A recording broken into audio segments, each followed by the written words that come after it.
Let's learn how to use the H-E-B Fast Scanner. This was my very first time using it. I walked in and there was a wall of scanners.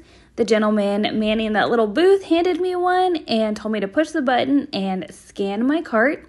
And from there, you just walk the store, add things to your cart, and scan them as you go.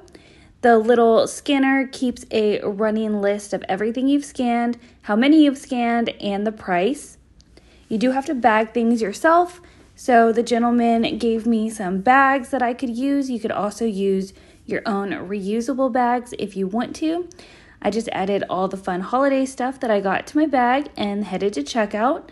They have these scanners here that weigh your cart to make sure that the cart weighs however much your scanner says it should.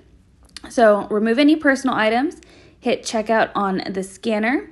You're going to push your cart up onto this ramp, and then there's a screen to the left-hand side, and you scan the QR code there, and it tells the ramp how much everything should weigh.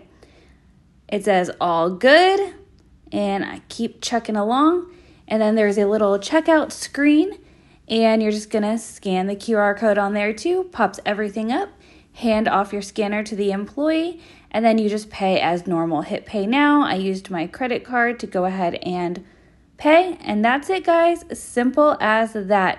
Check it out next time you guys are at H-E-B.